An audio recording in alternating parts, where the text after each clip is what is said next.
à toutes et à tous la team, j'espère que vous allez bien. Aujourd'hui pour cette nouvelle vidéo, on se retrouve pour le résumé de l'étape 4 du Critérium du Dauphiné 2020. Une étape qui relie aujourd'hui Ugine à Megève, à l'altiport de Megève. Donc une étape de montagne aujourd'hui au programme de 153,5 km. Voici le profil auquel on avait affaire. Une grosse étape de montagne avec quand même des cols assez connus. Le col des Aravis, le col de la Plambois, la montée de Bissane et l'arrivée donc à la montée de l'altiport. Une arrivée assez roulante mais difficile après autant de kilomètres réalisés par les coureurs du peloton.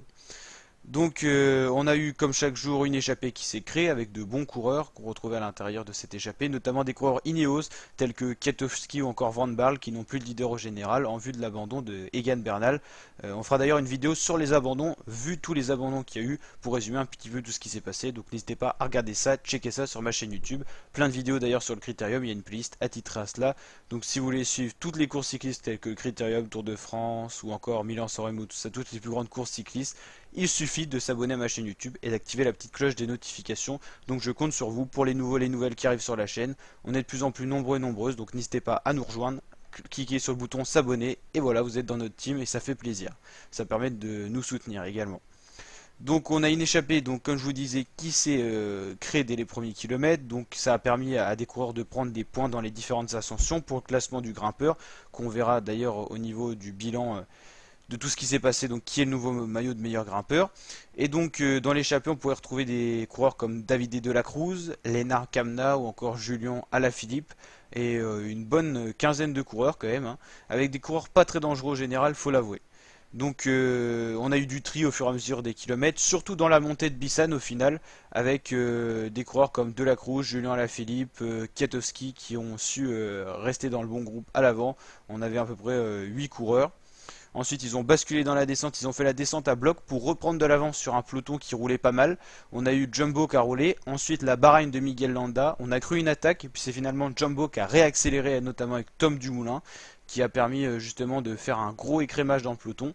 Guillaume Martin, le troisième du général, était lâché à ce moment-là, troisième au vu des abandons dont on parlera. Et donc finalement le peloton s'est un peu relevé, donc dans la descente c'est rentré des coureurs comme Valverde, des équipiers comme Gezing ou encore Van Aert pour Roglic sont rentrés dans la descente, et donc l'échappée a pu se disputer la victoire d'étape. On a eu différentes attaques, notamment dès le pied de la montée de l'altiport, on a eu Kenny Elissonde pour la Trek qui a attaqué. Ensuite Davide de la Cruz, ensuite Kwiatkowski, et c'est finalement Lennart Kamna qui a attaqué, et cette fois c'était la bonne attaque, il était le plus fort, et Lennart Kamna, l'allemand de 23 ans de la Bora Hansgrohe, s'est donc imposé à l'altiport pour cette quatrième étape du Critérium du Dauphiné. Lui qui avait déjà attaqué dans l'étape 3 avait vraiment les jambes pour aller chercher l'étape, c'était tout simplement le coureur le plus fort de l'échappée, et il l'a prouvé, c'est lui qui a gagné avec quand même 41 secondes d'avance sur Davide de la Cruz, sur une montée que je vous rappelle roulante, donc c'est vraiment qu'il avait vraiment plus les jambes ce coureur, c'est assez impressionnant. Donc Davide de la Cruz, l'espagnol, fait 2. Julien Alaphilippe fait 3. Il avait vraiment encore la pêche pour faire le sprint, hein. Il a déposé tous ses coéquipiers, enfin ses coéquipiers d'échappée on va dire, qui étaient avec lui dans le groupe. Il leur a mis quelques secondes d'ailleurs. Jack Hay, Kenny Elissonde, Fausto Thomas Nada, Miral Kwiatkowski, encore Marc Hirschi. Ensuite dans le peloton, on a eu Thibaut Pinot qui a fait le sprint mais qui n'a pas pris de seconde, hein, sur Roglic, Sepkus, encore Tadej Pogačar.